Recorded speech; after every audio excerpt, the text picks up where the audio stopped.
channel of your peace. Where there is hatred, let me bring your love.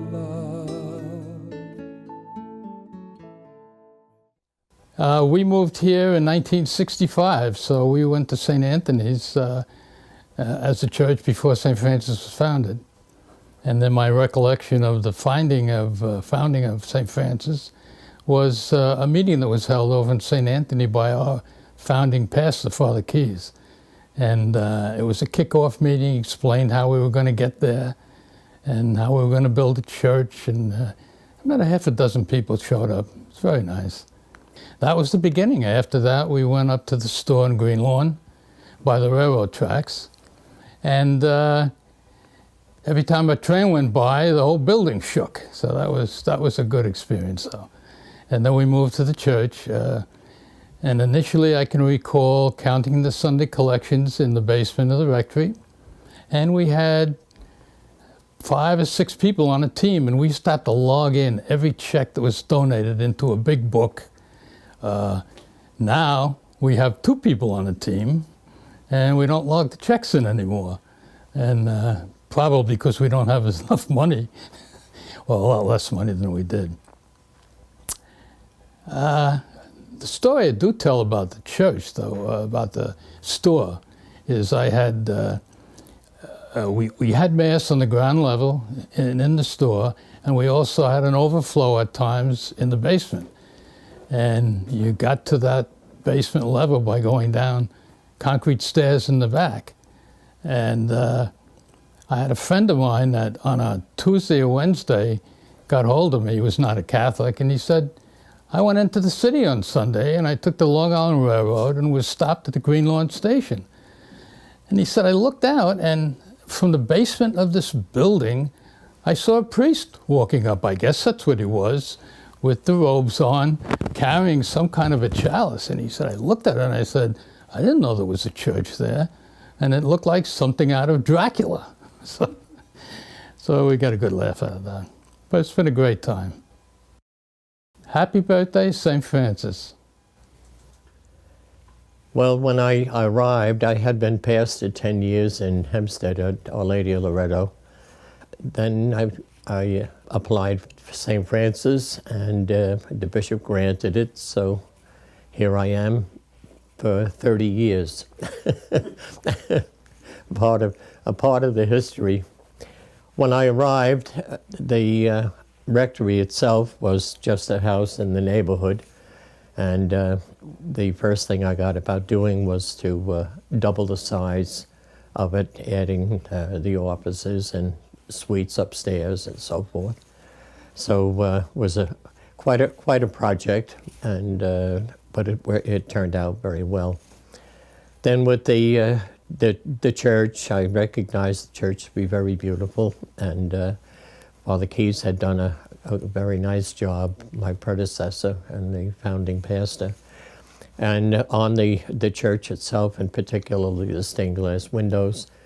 And so I added the chandeliers and got rid of the fluorescent lighting that the old folks will remember, like myself.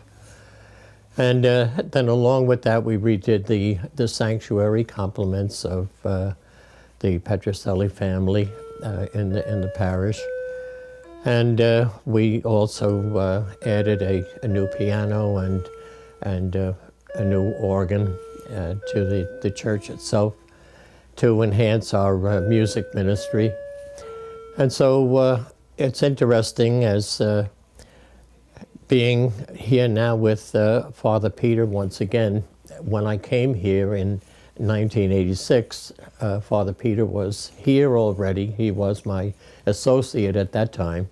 So it's kind of fitting now that I became his resident with his coming here as pastor.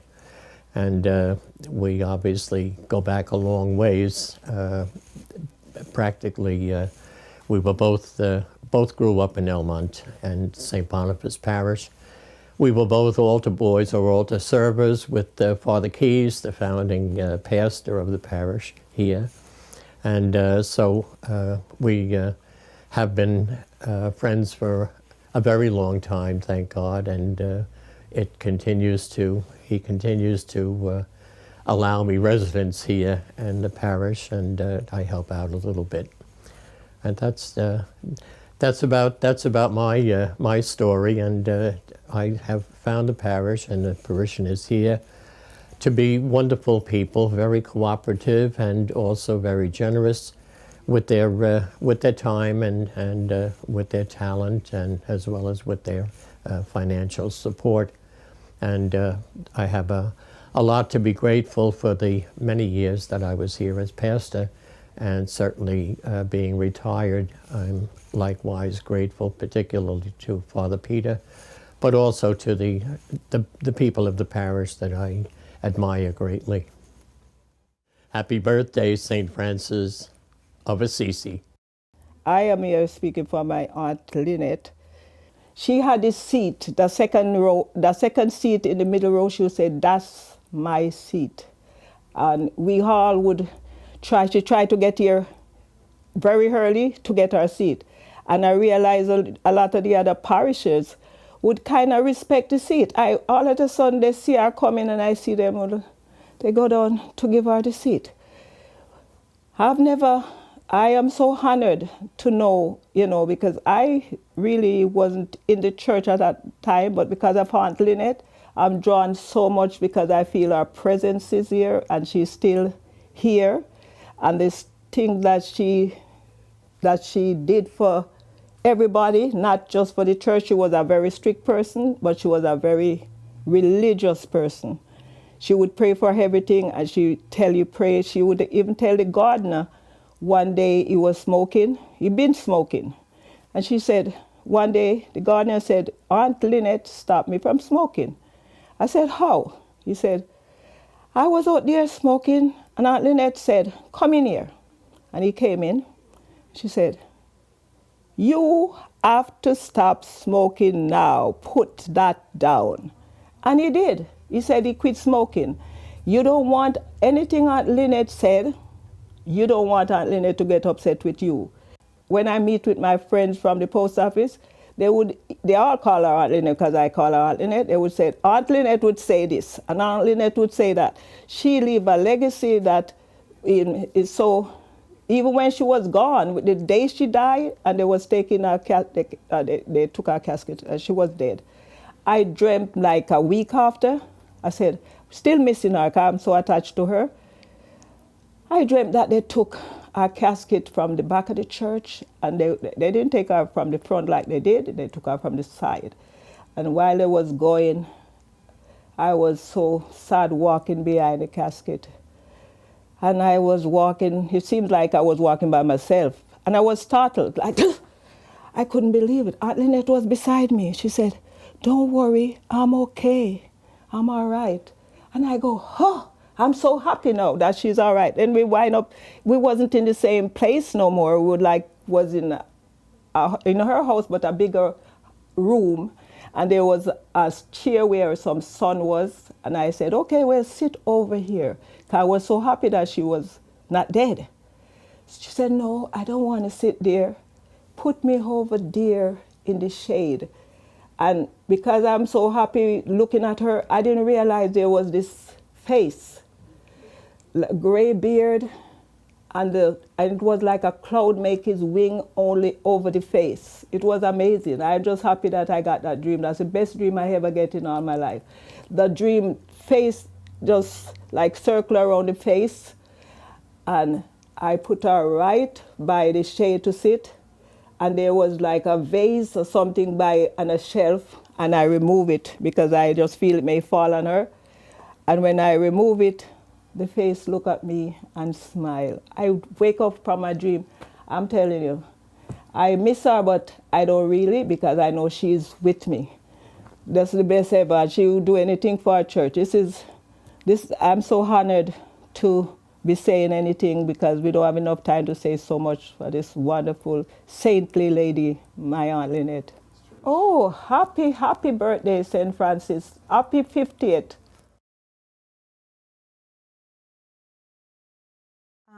My name is Ellen Labasso. I grew up in the parish. The confraternity program was one of my first activities at that time. The church was in Clouston Supermarket in Green Lawn Village, and our religious ed program was in the homes. I was part of that, and I really learned to know about Lynette because she had a tremendous devotional life. She not only was a founding member of the parish, interested in the financial well-being of the church and the beginnings of the church, but she also was a prayer in the true sense of the word. She was there every morning at Holy Mass. She remained after Mass to say the Rosary. She was there on Friday afternoons for a Holy Hour. And so because of her positivity, because of her deep spiritual life and love of the Lord as well as the parish, she became not only an inspiration to all of the people, but she was a fixture. She sat in that front row, and everybody knew Lynette. A very happy birthday to my wonderful parish, and a wonderful thank you to I was going to say St. Peter, but Father Peter as well as Father Pat. Well, when we first came here, I mean, we started a fundraiser in 1966 to raise money for the church building, and we broke up into groups of two people going out to maybe 8 families in the neighborhoods, and from there we got pledges of over $500,000. And then one of the amazing things is that we collected on almost over 95% of the pledges. And then we started the parish, the church. We were debt free. In 1971, Claire and I had 4 kids, and then we had twins, and it was a boy and a girl. And Father Keys, they were born on October 4th, which was a feast of St. Francis. And he wanted to name them Francis and Francis, but we hadn't had names for them, but we finally named them Michael Francis and Maureen Elizabeth, but we gave in on one. Yes, well, hopefully we'll have another 100 years going. Happy birthday. My name is Victor Rumor, and I moved here in 1968 as a little 6-year-old boy. We lived in what was called the Brookfield Estate section, some of the new houses in a ranch on Carroll Place. And my parents and I, we moved here from Queens, from Rego Park to be exact. And we were part of the parish when it was at the old train station. And as a little boy, I remember, I think it was the first year in first grade religion class was at one of the local mothers would host. And what people don't realize now is that Harbor Fields and John Glenn, my graduating class by the time we graduated was 440 kids, and Harbor Fields had the same amount. So you imagine the parish had to run through the two school districts, quite a few kids through the religion program. Second grade, if I remember correctly, we had, well, I do remember this actually, we had the religion classes in the basement on different days. And boy, was that musty. Now, for people who are not from the area, right next to the train station is the martial arts place and the cleaners. That was our parish. And as Mass would happen, you'd hear the trains rumbling through, and during religion class, the trains would rumble through. And I remember being in the basement and that mildewy, musty smell with the old-fashioned blackboards, because it was the 60s then, and those things were probably from the 1950s. So for the younger kids in the congregation, things never change. You always have old materials when you're involved, and that's just kind of the way it goes. As I got older, I got involved when I was a teenager well, actually, let me go back. We needed a new church, obviously. Now, my father at the time, Dad did make more than 10 grand a year, which was amazing. And to give you a perspective, my sister and I were able to have a stay-at-home mom, and they paid almost 40 grand for that house. So somehow they did it, and I don't know how. But what was interesting, and the reason I talk about that, is because we got the knock on the door, and they had to build a new church. And Mom and Dad felt this sense of obligation, I guess also guilt, which is it's very symptomatic of Catholics and Jewish people. We have that guilt. So they committed to give, I think it was $250 a year. And our mortgage was $250 a month. So, you're talking about one mortgage payment for someone who's making $10,000 and you're maybe bringing home $8,000 at that time. So they struggled and they made their commitments. And it's kind of funny because then when the church was built, my sister was part of the first communion class, but I think it was like by confirmation time, they had all these little plaques on the wall. And I remember seeing on the plaques my family's name, and there were founders' gifts. And I think there were maybe 75 people on the plaque. See, my parents didn't realize that it really wasn't a total obligation to do it, but they did it because that's what they believed in. And I think maybe we need more of that, in our own society now, is that when the church comes calling or very important causes come calling, we need to kind of step forward. As I moved on, I became a paper boy, and there's another gentleman, and Mrs. De Silva, who's a Eucharistic minister. Her son Billy and I were pretty good friends in junior high and high school, and we shared a paper route. And our paper route came down Claypits Road. And on Sunday mornings, Billy and I would finish our paper route, and we'd go right to the 8 o'clock Mass, and we would sit in the right-hand corner where there were pews. Now there's, I guess you have for the handicap section. And we would sit there and receive our communion, and then we go back home to our families for breakfast. And we did that for, I guess, our junior, senior year of high school until we got into other jobs. And it was part of our ritual. And I give Billy credit because he got me involved. He said, Vic, when we're done with our route, we're going to go to Mass. And he had been an altar boy all through our, we were in elementary school and junior high and high school. And what's kind of nice is here it is all these years later, my 3 children have just received communion. And last year, and actually it happened this year too, the day after communion, both my twins and my oldest son received communion from Mrs. De Silva by chance. She was the Eucharistic minister that day. So it's kind of neat. Sure, I wish the parish a very happy birthday. I really feel glad that we have Father Peter here, and he's kind of getting everybody motivated to do some more events within the parish, and I hope we do more of them, and I hope the rest of the people around here talk to other members of the parish and get them out and be involved. Hopefully another 50 years, because I'll be long gone. All right, my name is Marilyn Riley. My husband, Jim, and myself were founding members of St. Francis of Assisi many long years ago, like 50. 50 years ago, it was farm country. Potato fields, not many houses. You had to get your mail at the post office. There was no home delivery. And it was country and beautiful. When we founded St. Francis of Assisi, we didn't have a church. We had a store that was right adjacent to the railroad tracks. So during Mass, the train would come through and it would be rumble, rumble. And if it was during a homily, the homily had to stop till the train went by and then, proceeded with the rest of it. It was quite an experience. Well, now 50 years later, we have our church, and it's absolutely beautiful. And we are a well-founded and a very nurturing church. All right, my husband Jim and myself, as founding members, we joined every single opportunity to be part of every ministry. My husband was an officer in the Guild, and as part of the Guild, they decided, now how are they going to raise money for this new church? And it was decided there would be a raffle, and that the grand prize would be a nice, bright, shiny Cadillac. And so we went as a family. We went to Lynx and Guides and shopping centers, kids in tow, and solicited funds for the raffle. It made me also feel that if I ever saw anybody selling a raffle, I would never turn them down.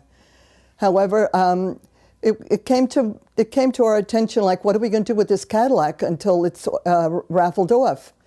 And fortunately, we just had an empty garage. And the Cadillac was housed in our garage until the grand prize was awarded. And I hated to see it pull out of my driveway. We actually didn't win. And I gave it a little rub and said, well, maybe one day down the road, I would have a Cadillac too. Happy birthday, St. Francis. Many more to come. God bless our future and the future members of the congregation. Okay, I want to tell a brief story about Father Keys, who was our first pastor. I only live 3 blocks from the church, which on Pine Hollow Lane. So needless to say, I used to walk to work. So after the first week there, I said to Father Keys, you know, Father Keys, there's something I don't like about this job. Well, if you ever wanted to see a dirty look, that was his. And he said to me, what is it? I said, oh, the traffic getting here. And then he laughed. And Father Pat, well, that's another story. He used to tell everybody after Sunday Mass, see Ruth, see Ruth. So I don't know whether he meant go in and see how beautiful she is or just tell her your problem. And then along came himself, which I kind of, Father Peter, our pastor. Well, what can I say about him that you guys don't already know? I know he likes to raise money for the parish and the people, but don't we all want to raise money for ourselves? Why should he be any different? At least he doesn't want it for himself. He wants it for the good of the church. And my mother, God bless her, always said, what you give to God, you get back twice. Well, my name is Father Peter Kazmarek. I'm currently the pastor here at St. Francis, and I would just want to say that it's a very special place for me because St. Francis himself has always been a special person to me. I chose Francis as my confirmation name, and when I was a student in Rome, I was able to visit Assisi a number of times and always look forward to going back, and I've led a couple of pilgrimages there too, and I'm a member of the Third Order of St. Francis, as a matter of fact, not an active member presently, but a member of the Third Order, and I've always treasured that spirituality.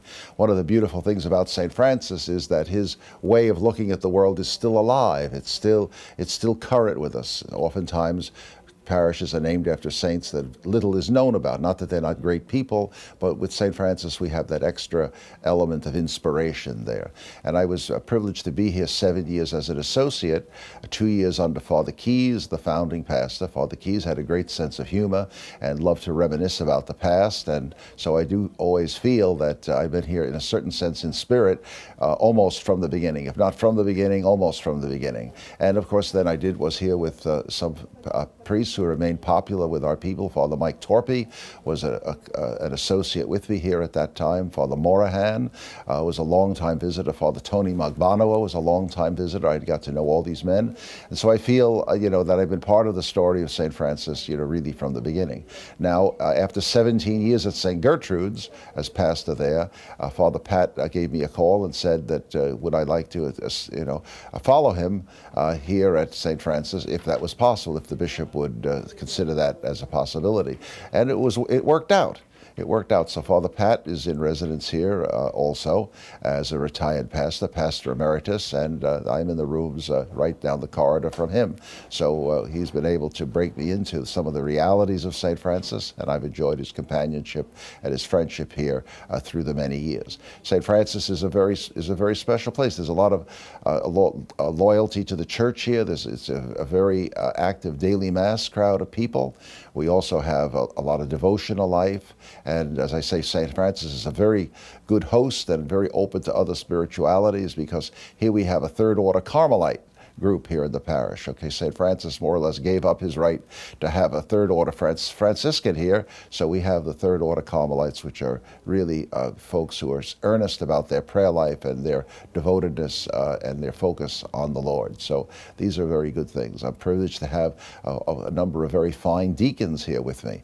Deacon Dave is retired at this time, but is still very attached to the parish, and also we have Deacon Allen, who's been the longest serving deacon here in our parish and is really a jack of all trades and still has an abundant amount of energy. And you may have heard of the old TV program. They're doing the reruns, Everybody Loves Raymond. Well, everybody loves Deacon Gene. Okay, he's our Haitian deacon, and we wouldn't be without him for 1 minute.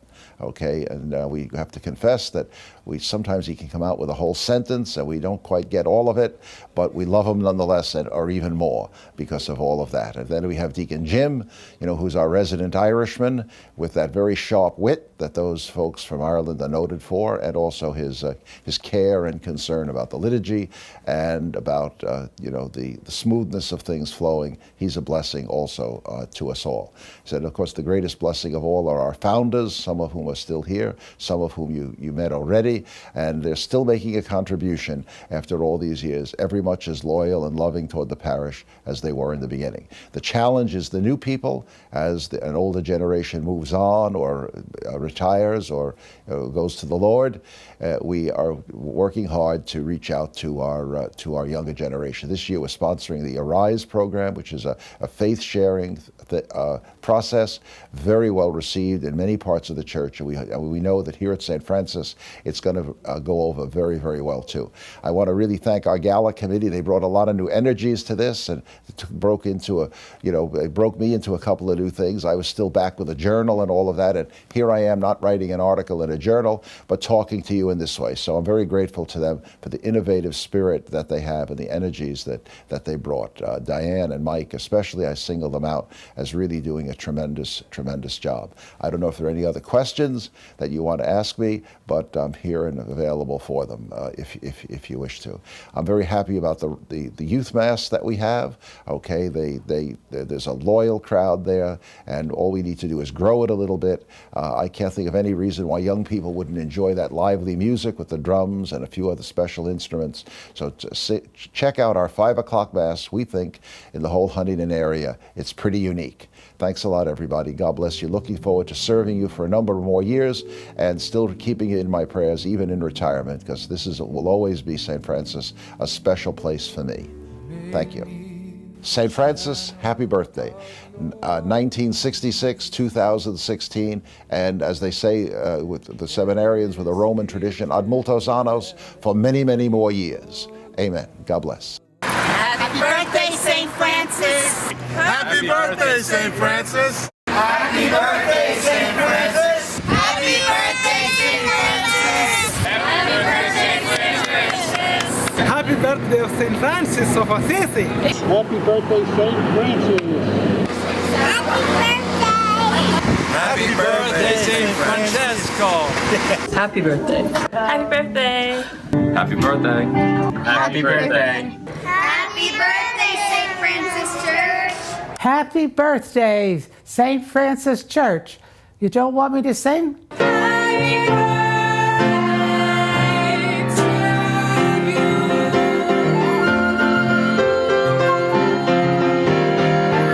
Happy birthday! Make me a channel of your peace.